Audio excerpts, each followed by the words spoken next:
this morning, and humbled also to be making this presentation before my seniors. Allow me to begin by making a disclaimer. One is that, as you all know, that this housing levy is one of the things that was highly litigated. It is still before the courts. So today I'll try and avoid going to the merits and demerits of the housing levy per se, because that judgment will be made on the 24th of November, after which we should be free to talk about it in greater detail, but I'll try and cover as much as I can. Number two, Chair, is that at the end of my submission, hoping that the work of this committee will effect some changes in the Constitution at some point, hopefully, I would like to submit two requests. One is that under Schedule 4 of our Constitution, where the Senate religiously allocates resources to the counties, there is a small omission in that our Constitution has envisioned urban areas to be devolved, but it is missing in Schedule 4. And what that means is that our urban areas are not getting any resources unless it is the money from the World Bank that comes in as conditional grants. And that is a big problem because our cities and towns are dying and decaying because of lack of investment. And number two, I'd like to make a submission before this committee that we need to relook at how we address the issue of marginalization. I think the way we have defined marginalization, it is a little bit unfair to the class of people we call the urban poor. And I'd like to submit before this committee that the urban poor is probably the most marginalized person in Kenya. And we need to relook at how we define marginalization, because if we only define marginalization based on areas, and yet there is somebody who is probably a meal away from starvation, person who has no basic sanitation, they actually pay to use ablution facilities. For someone who faces what we call the penalty of poverty, which is they pay 172% more for water than you and I. They pay up to 147% more for electricity.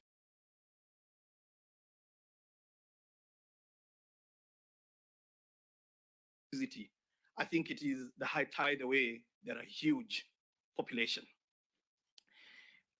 Chair, before I then get into the presentation, allow me to set a little bit of context. We all know the issue of the housing levy. At some point, I had to run to my good senior, Professor Ndongo, because I was confused whether we were actually debating a housing bill or the finance bill. And so all that sweating, Chair, that you are seeing coming out is because I was... You've become national, very famous with that sweating. And I'm happy you're talking about it because you're wondering what has become of Hinga. Let me say, the Honorable Vice President said that when I went to Professor Ndongo for some counseling, I was expecting some lessons in economics, but he referred me to the Bible. And, and he read for me Genesis chapter 3, verse 19. And he told me, Hinga, out of the sweat of your brow, you shall eat.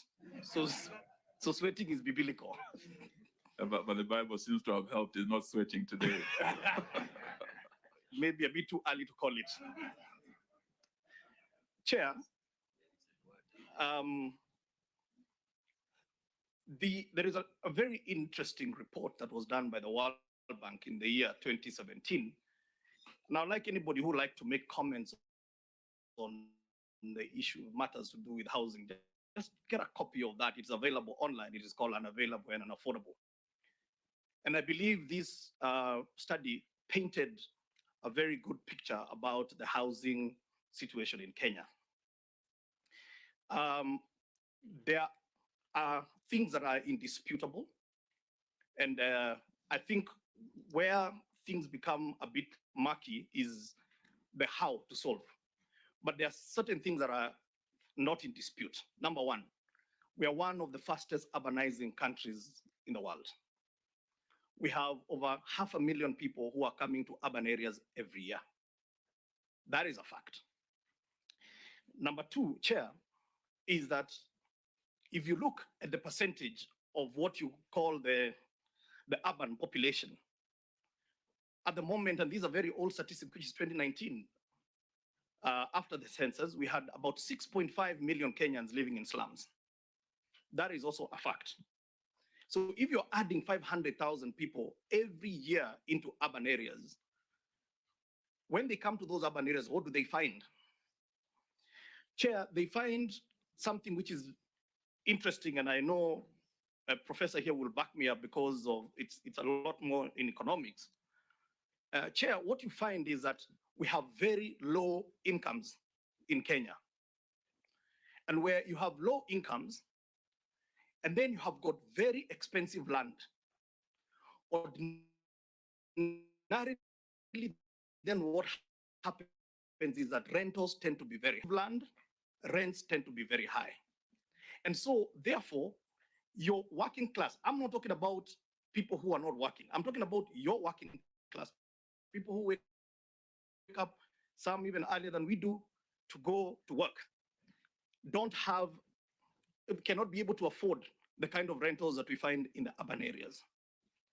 And then what happens is that they get pushed out in a process which is called gentrification. You start pushing them out, okay? But where do they go? Some may say, why can't they go to Mlolongo? Why can't they go to Kitengela where there is a lot of land? The challenge, Chair, is that they need to be close to where they work.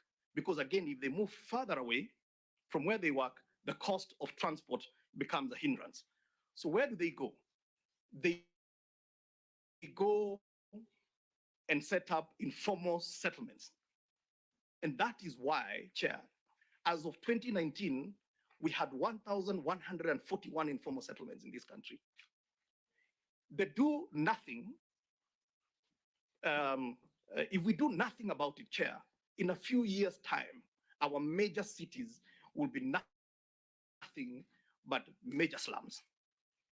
So that's also an important context to be able to put. Now, there is a study that has been done by the Center for Affordable Housing in Africa. In 2016, Nairobi had been ranked as having the third most expensive land of the cities that were polled in Africa. Today, Nairobi has the most expensive land in the continent. So how do you have most expensive land? You have got very low incomes. And so this is an issue that I believe should be able to bring all of us together, because it is ours to solve, irrespective of which political divide you come from.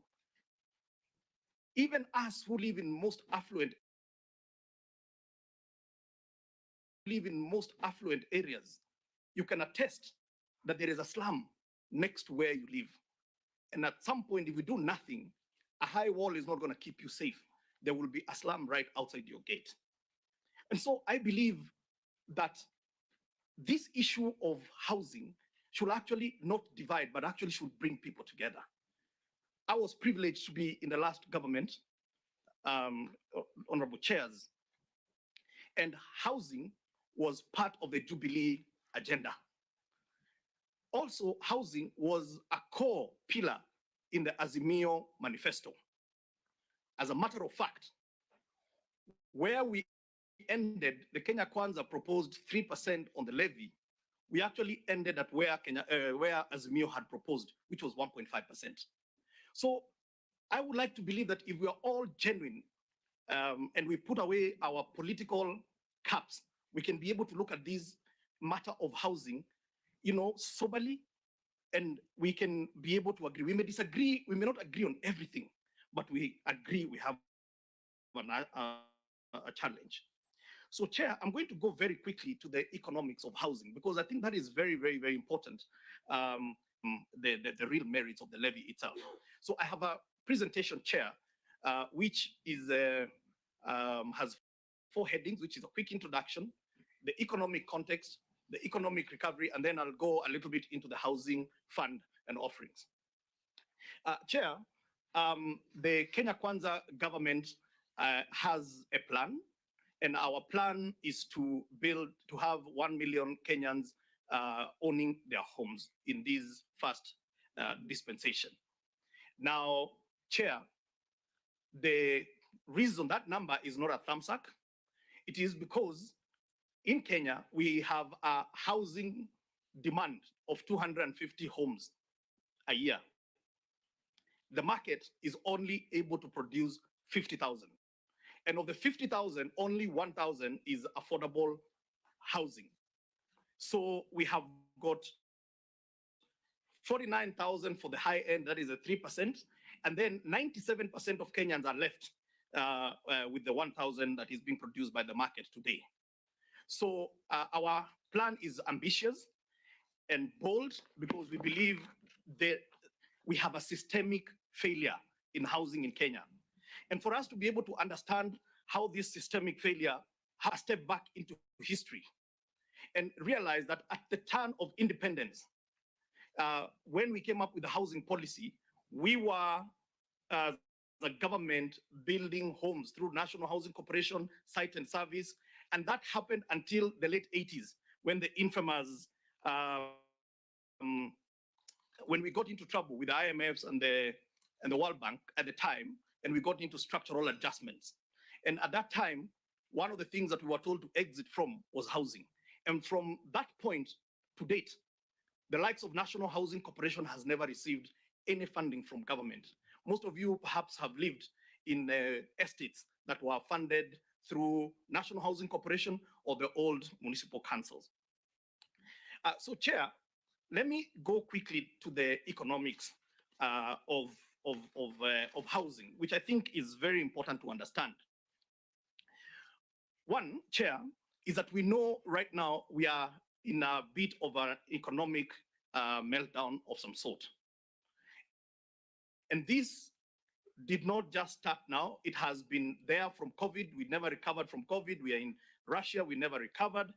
And we are having challenges because and when economies are contracting, Chair, the objective, the primary target is to make sure that you do not get into a recession. Getting into a recession, Chair, to get out of a recession is more expensive than preventing yourself getting into a recession.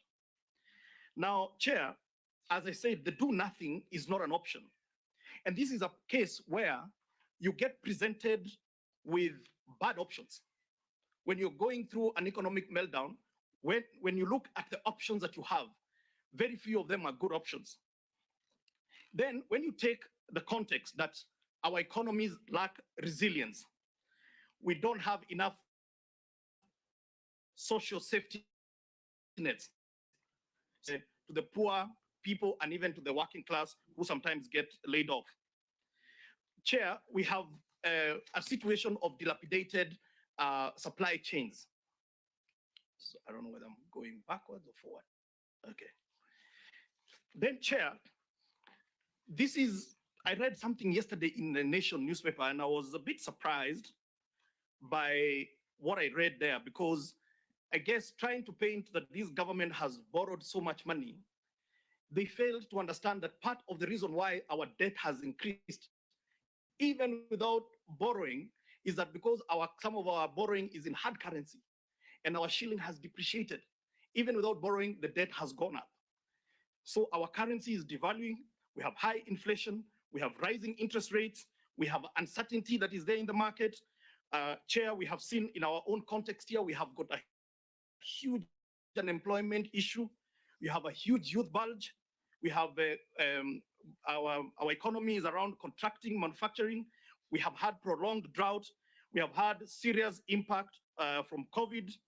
And I've said, even other places like in the US, where they are increasing interest rates to manage their own inflation, it is actually causing capital flight. If you look today at the stock exchange, the shares are misbehaving, and some of those companies have very good fundamentals, but they are depreciating. So therefore, Chair, I really want to make this point very clear that, sometimes to the public, it looks like the policymakers, maybe we just sit down and we don't really apply our minds on some of these things. It is, I sat there when COVID came knocking on our doors. And when you looked at the options that we had, there was an inverse relationship between trying to contain the disease and the economy. And Chair, there were many examples. For example, South Africa went on to what is called hard shutdown. The effect of hard shutdown, you saw, was something which was called an insurrection. People got tired of being kept at home and they went and broke into supermarkets and took all the booze. In Brazil, on the other hand, they assumed that this is like flu. Okay, so what did they do? They were relaxed, go to the beach, enjoy yourself, in Homa to Meishi na Homa all this time. What happened? There were caskets that were being deposited at their state house because people died. So you're faced with very challenging and balancing situation. So, Chair, during that time, you are either going to go to austerity or you have got to increase government expenditure. Now, when you look at the Great Recession, which was in 2008, if you look at what the US and Europe did, they did the opposite of each other. The US went on a major capital investment in infrastructure. Europe, on the other hand, went on a serious austerity measure. What happened is that the US got out of the recession much faster. Europe, you saw the likes of Greece and all those other places, they had a lot of challenges. Another example, Chair, is in the 1930s when we had the Great Depression. And when FDR, then the president of the US, the strategies that he put, one of them what is called the extended public works, which gave birth to something which is called the American Dream, which was many houses as you can. As we get to the economics of housing, you'll understand why there was a focus on housing because of its long supply chain. So, Chair, sorry. So there are several strategies that can stem a recession under this condition. One of them is creating consumptive demand, encouraging spending, creating jobs in industries with multiplier effect. Now, Chair, and this is almost like a paradox, because you need to be spending where money is shrinking, because revenues are contracting. But you're saying you need to spend to be able to give people more money to spend so that you don't get into a recession.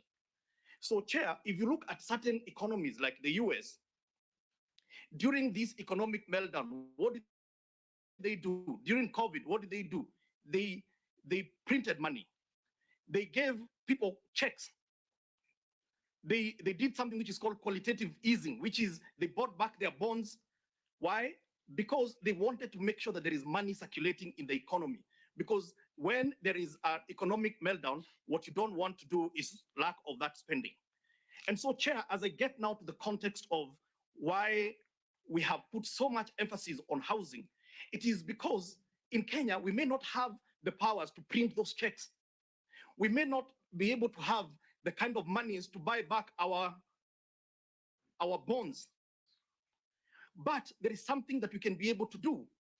And what is that? We can be able to put checks in people's hands by having a deliberate plan that is focused on creating the consumptive demand while solving a decade or a century-old problem of housing. And that, Chair, brings me to the issue of the housing levy. So, Chair, as I've said, our investment in housing projects helps us to issue what is called the stimulus check, which will make the required investment in housing, which in turn will expand enterprise and it will create jobs, and that will be to the benefit of the citizens.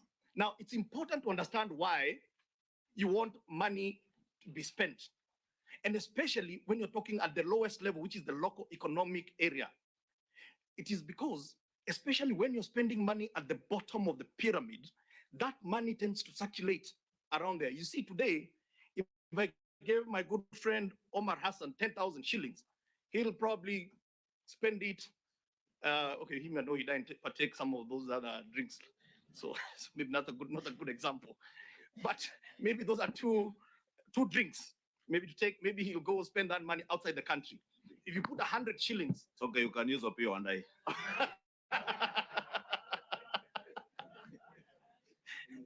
That's why, Chair, they were not served tea. They were served that drink is later. so Honorable Wandai, I can see you after this, and I'm sure. Anyway, on a serious note, so Chair, the impact of spending money at the bottom of the pyramid is that money actually never leaves. It keeps on circulating around that area. You don't need to be an economist to believe that.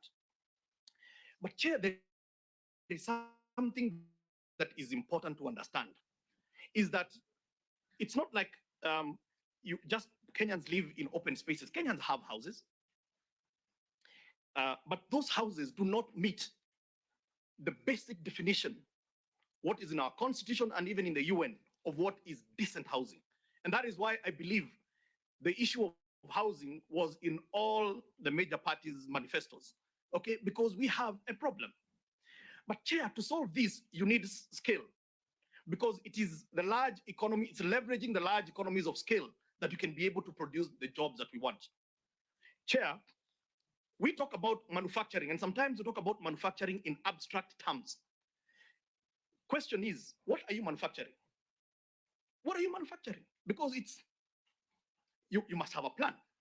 What are you going to manufacture? That is why our plan, when you look at the long supply chain of housing, from this country we import hinges, Chair. Hinges we import. Now, I don't know, we can just look at this door here. And if you count, there are about 4 hinges on each door. On average, a house has 5 doors. So that means those are 20 hinges you can make from just one house. If you do 200,000 homes, you do the math. How many hinges are we talking about? And as much as hinges looks like something we should not be talking about in a national dialogue, hinges could end up being a big industry because you have created the consumptive demand. That is the plan, is create the demand, then create industries, because you must manufacture for something. And so those who don't understand why we have really put so much emphasis on housing is because of the long supply chain. So if you talk about hinges, think of it. How many nails do you need in 200,000 homes? It's about 5 million kgs of nails. That's another industry. We have doors, we have windows. As a matter of fact, as a ministry, we have itemized 69 items. 69, 1, 2, 3, 68, 69 items that will be produced locally because the materials are available locally, that we are going to do at scale and create the jobs. So, Chair, this housing levy provides us with a capital to be able to scale. Because for housing, the kind of capital that you're looking for is what is called long-term capital. And we don't have investors who are going to come in with long-term capital. They start looking at risk. And what is the first thing that they look at? They look at a hustler and they say, the only thing I can see is this guy will never be able to pay. So I can never build a house for this guy. So that's why, what do they do? The investors, they focus on you and I, because we have a check, we have a salary. And by the way, it is not everybody who has a salary that can afford. Let me give you some shocking statistics, Chair. And these could be dated. So we will look at the latest information. But as of 2019, Chair, 50% of all payslip carrying Kenyans earned 50,000 shillings and below. Actually, 75%, sorry. 75% of all payslip carrying Kenyans earned less than 50,000 shillings. So maybe since then there's been several increases, but that number is still what it is. 150,000, the Kenyans who earn 150,000 and above are 3%. So if you don't have a plan, because of the low wages and because of the high rentals and the high income, you're going to continue having slums coming up every day. So, Chair, that is really the economics of housing. So what does that all end up in? 3 things that housing will be able to do. 1, is that that injection, that money that you're getting has a huge multiplier effect. Economists tell us that we can add between $1.5 and $3 for every 1 shilling we invest in housing. That is why we love housing. If you take maybe roads or any other infrastructure, that multiplier effect is not as high. The other part is jobs that will be created. And I heard a lot of people talking about Hinga anataka tu kujenga kazi yake ni ya mjengo. You know, okay, mjengo is still kazi. But the reality is this plan gets our manufacturing alive. And that is where the jobs are created. As a matter of fact, let me take you quickly to this slide. I'll come back because this really demonstrates what I'm talking about. I've just taken one product, which is cement. And let's look at the value chain of cement. Chair, I know maybe the whatevers are not very clear, but I start with the yellow tracks there. And they're not yellow because of Kenya Kwanza colors. But Chair, It is okay. that is now, Chair, the cement manufacturing starts in quarry. It does not start in the cement factory. It starts in the quarries. So if we are going to do 200,000 units a year, we need 18 million bags of cement. 18 million bags of cement. We produce cement in Kenya. So we will have a lot of jobs at the guys who are in quarries. But then there is a guy who is excavating, there is a guy who is loading, there's a guy who is driving the truck. Those trucks, Chair, it's a huge economy, logistics. Those are new jobs you're going to create. Then the truck goes to the factory with the raw material. When you get to the factory, Chair, what do you find there? Okay, you have people who are going to offload. They're very different from those who are going to be putting it in the whole manufacturing process. And quickly, Chair, then there is another truck there, the red one. Now you can see why it is different is because this truck is not the same as the truck that took the whatever the limestone from the quarry. These are different. These are new job that you have created. Then it comes to the construction site. At the construction site, you still need people to offload. You have your batching plants. You've got people who mix the mortar, and some of them you can see we use wheelbarrows, and they will carry the mortar. And the guy who's carrying the mortar is very different from the guy who is actually doing the construction or fabricating the panels. Chair, this is just one product, which is cement. So I can tell you, Chair, that the economics of housing makes a lot of sense. And that is just one product. And you can take any other product, Chair. And we didn't even talk about packaging. There is a whole new packaging because those cement needs to be in different packages as they get taken to the site. Chair, you know, we talk about Juakali industries and we talk about informal traders. And sometimes we talk about them in abstract form. I have had a chance to interact with them, Chair. And let me tell you, these are some of the hardworking guys, but they do not get a fair share of the shake. And I'll tell you why. We experimented with a group, or 3 groups, of Ngong Road, Kamukunji, and Kariobangi, when we did Park Road housing. We gave them 7,000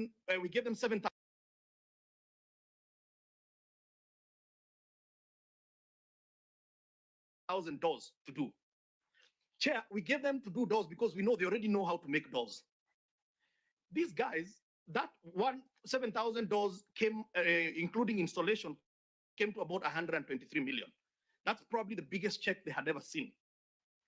But Chair, what is the problem? Is that they know how to make doors, but between them and the user of the door, there are about 5 people who each make more money than them. They are the guys who are having to fabricate the doors, but several people in between are making more money, brokers, than these Juakali people. So how do we then get the Juakali people to formalize? This is what we did.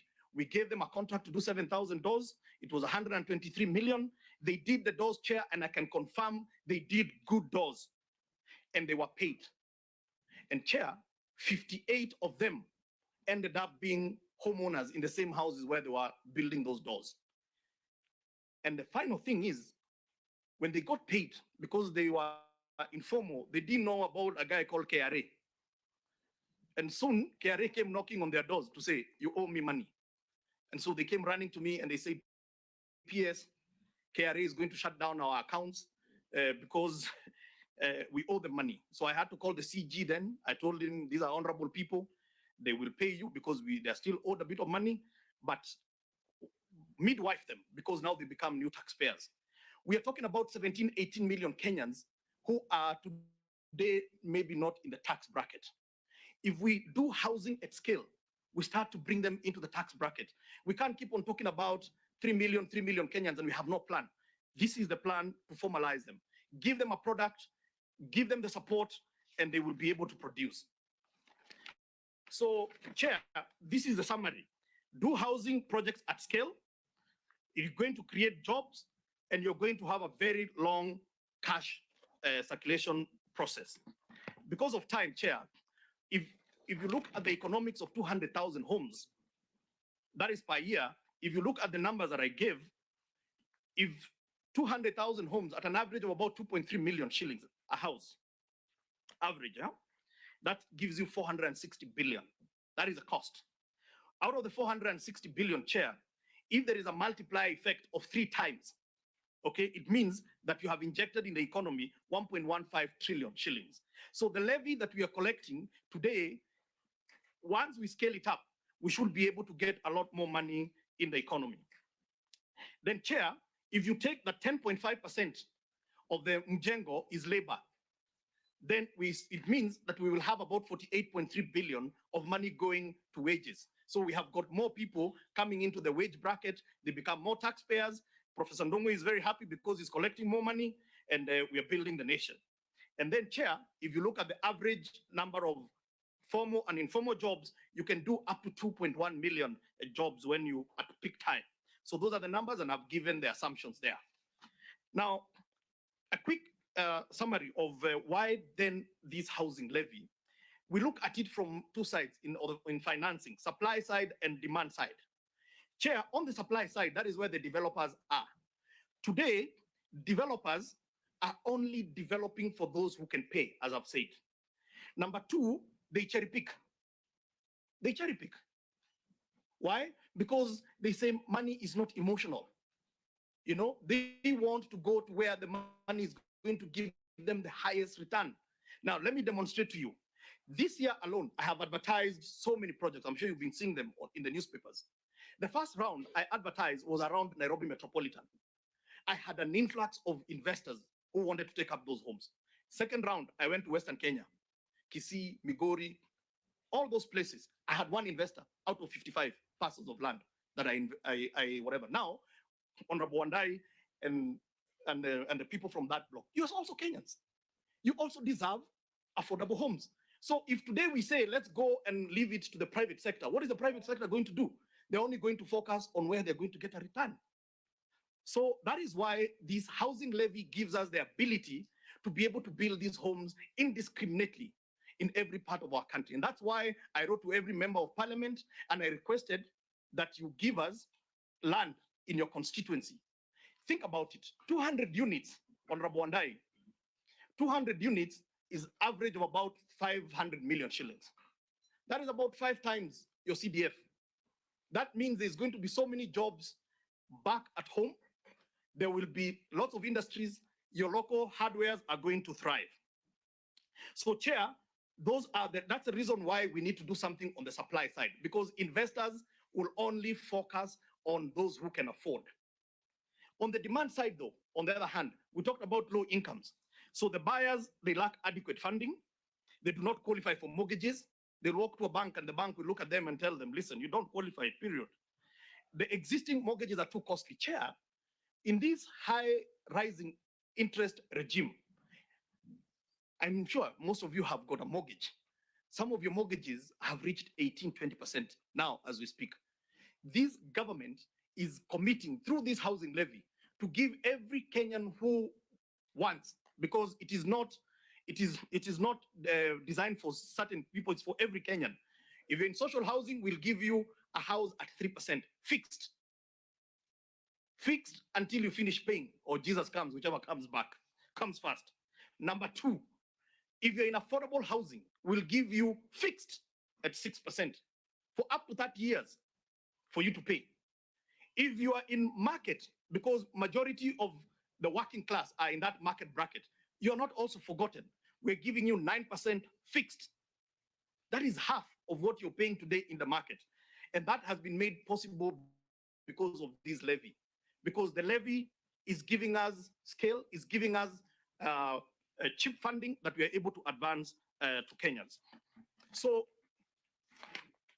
Chair, this figure here, I'm just going to say it is the pooling of money from yourself, myself.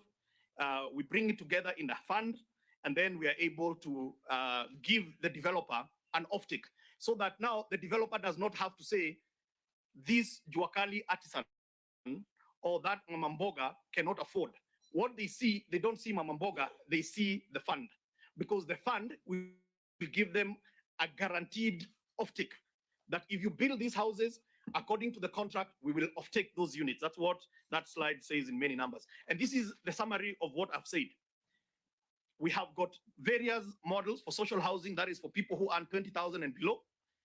Today, if you earn 20,000 and below, you'll get a house which you'll only pay 3,200 on a diminishing number. That is on a depreciating or amortized number. So you start 3,200, and as you go into the future, that figure is going to be coming down.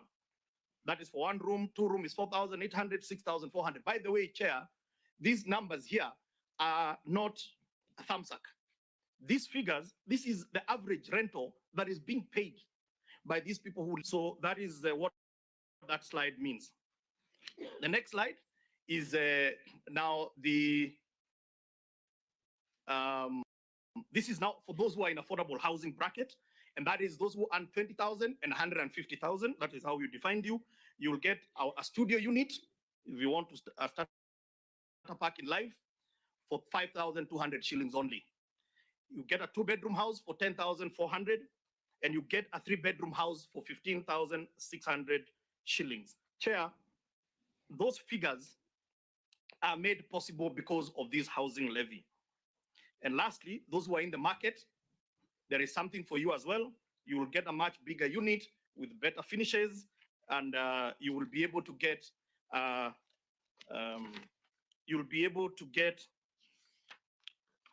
me get these figures here, 31,300 for a 2-bedroom house, which is quite big, which is 60 square meters, and you'll be able to pay 41,800 for an 80 square meter unit.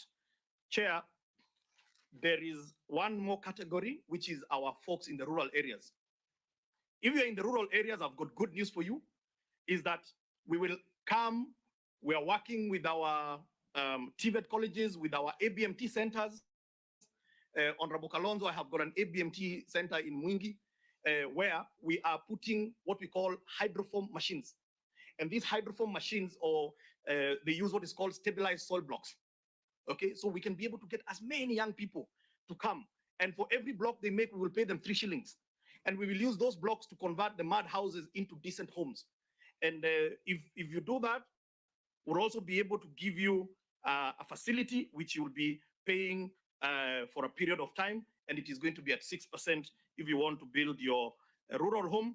And if you're in the social housing category, you still get it at 3%. So there is something for everybody in this affordable housing agenda. Chair, I really thank you for giving me enough time to prosecute this issue, and I will be ready for any questions. Thank you.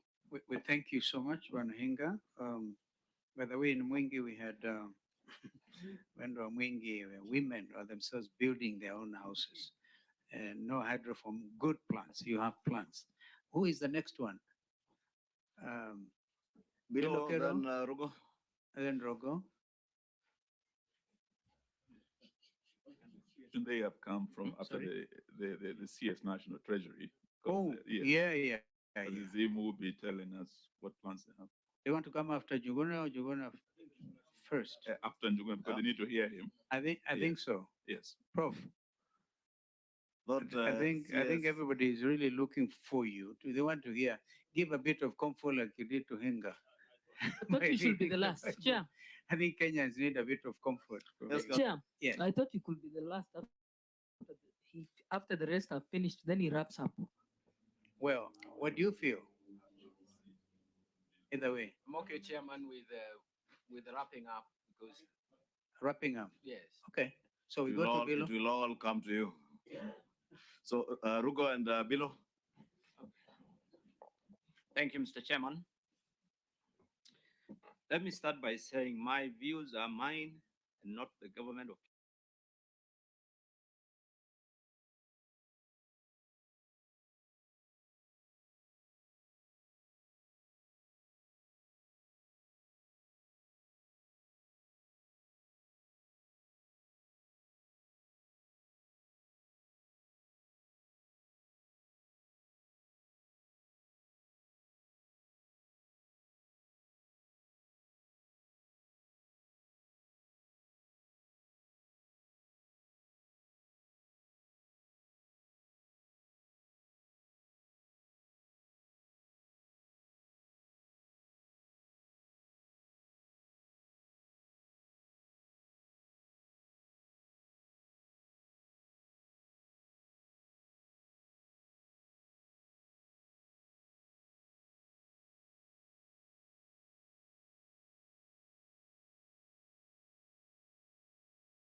Who's ready to hatch some cool pets?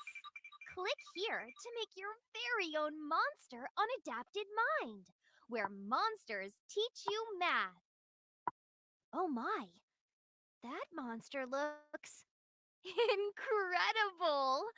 Alrighty, these pets aren't going to hatch themselves. Let's go! Ooh, I can't wait to see what awesome